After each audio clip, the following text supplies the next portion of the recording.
The year is 1991 and we've had a pretty exciting time of gaming. We've tried our hands at Final Fantasy IV, Sonic the Hedgehog, Duke Nukem, Alien Breed and a whole range of other great games. And then, to top it all off, passionate designer Eric Chahi gave us the sublime masterpiece known as Another World, also called Out of This World or Outer World depending on where you're from. A game that took near 2 years to make, and mostly by one person, there isn't much to say that hundreds others haven't said already. Recently remastered and available on many platforms and clients such as GOG Galaxy, Another World can be played on both remastered and original aesthetics with the press of a button. The new version brings about some very impressive visuals while keeping with that same classic vector style and appeal of the original. I'd really recommend having a playthrough on both settings, though of course nothing really gives it that same life and atmosphere that the original design does. This is a platformer with a few puzzles, interesting yet simple storytelling and just a wonderful blend of art, both visually and auditory. Another World is cinematic, atmospheric and captivating, and although short, it's an unforgettable experience. If you haven't played it yet, you really do need to give it a go, it's well worth your time.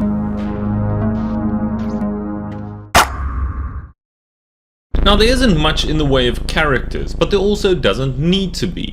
The game offers a good and straightforward narrative and flows seamlessly and feels like an 80s sci-fi experience in the absolute best way. Playing as the protagonist Lester Knight Shaken, or however you pronounce that, we are made to feel special from the very start. From the hero introduction of our character, the car skidding to a halt, the spy-like lab, and the subtle mention of our Ferrari, which by the way is meant to be a 288 GTO. I guess I could see that. Apart from you playing as Lester, there are also a few minor characters and memorable creatures. Of course, there's our escapee friend Buddy, who plays a rather significant role alongside you. With Buddy being an alien and the protagonist Lester being human, there's no Hollywood magic where both somehow inexplicably speak English, and this is where the visual storytelling really shines. Gestures and movements are all that Lester and Buddy have to communicate, and although the game has made us feel quite lonely until our meeting with Buddy, we still feel just that little bit out of touch because of this gap. We are still a foreigner on an alien planet after all, and we never once feel at ease. The realm of Another World is a fantastic one with clear influences from masterpieces such as Dune.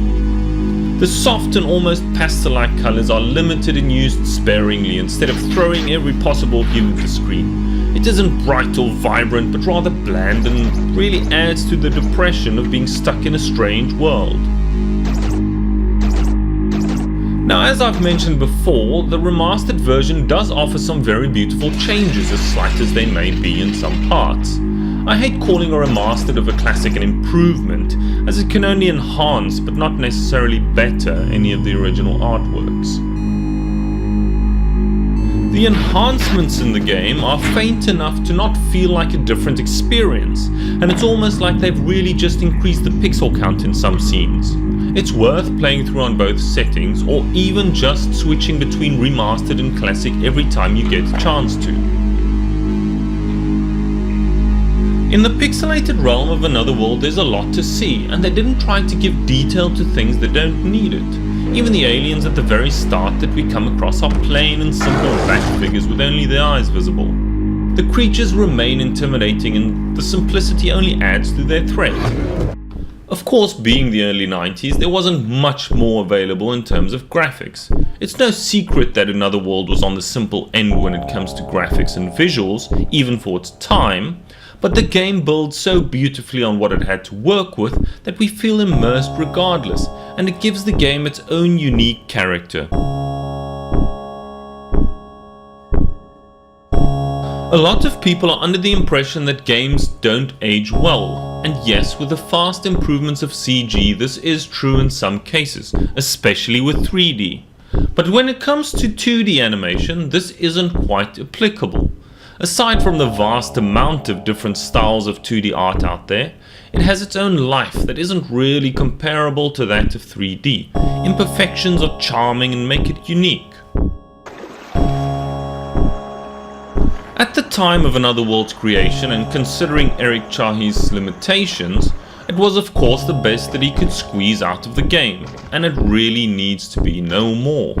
But since then, an interesting thing has happened in the gaming industry and the world of art. Pixelated design is no longer a forced limitation today.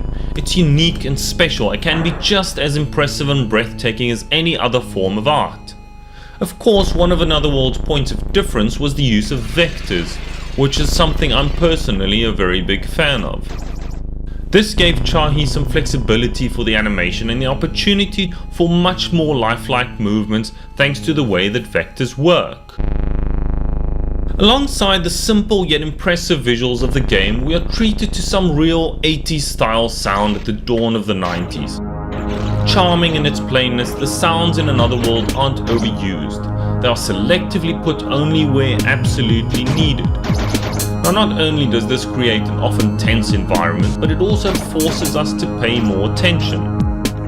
We are not blasted with a soundtrack of music that muffles the experience either. We are giving snippets of exactly what's applicable and suiting to the atmosphere. Jean-Francois Freitas sculpted a musical experience that does exactly what it needs to.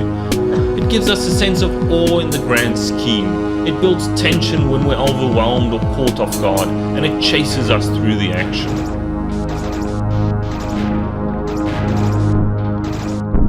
Listening to the soundtrack by itself even puts you in an uneasy and on-the-edge mood, as it so perfectly encapsulates the latent hostility and uncertainty of the game.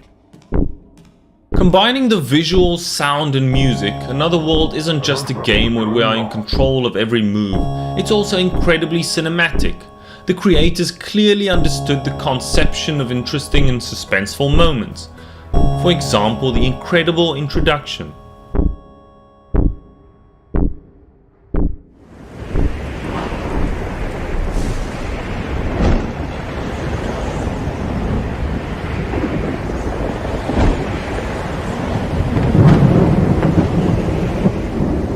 Just note that long pause. Long enough for us to know that something is coming, but keeping us on the edge of our seats, waiting for the inevitable. This is true suspense, and when it does finally happen, it's startling and fantastic at the same time. And then we are instantly pulled into a rush that ends up dropping us right into the gameplay. This was a time where there wasn't a clear distinction between cutscenes and gameplay as there is today, with different quality and rendering between the two.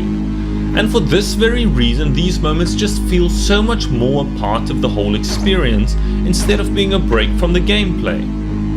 The complete lack of a HUD or any on-screen information just worked so perfectly in fortifying this balance. Of course, there are quite a few of these masterly crafted cutscenes, as small and as short as some of them might be. Even simple encounters are blended with cuts and layered so well over each other that we don't feel distracted with the swap between gameplay and cutscenes. We are a part of it.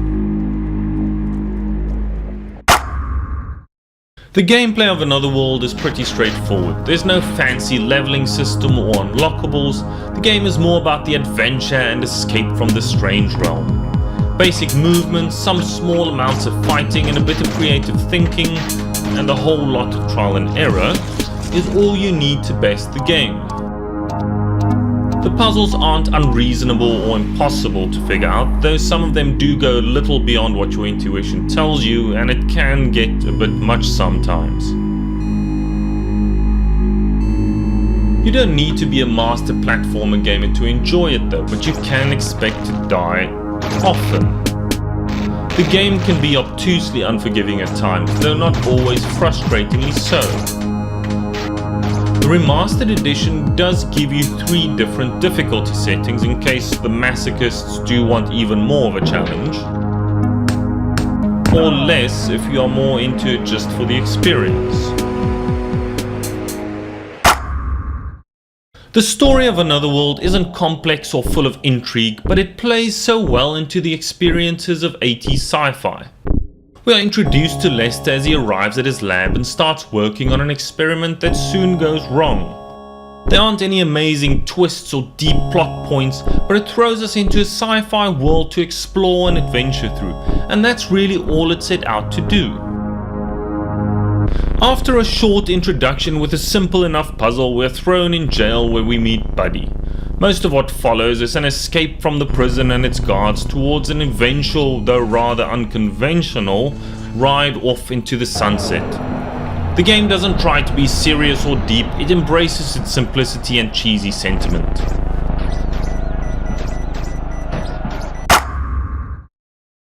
What more can be said? Another World is a classic and a masterpiece of its time, and of this time.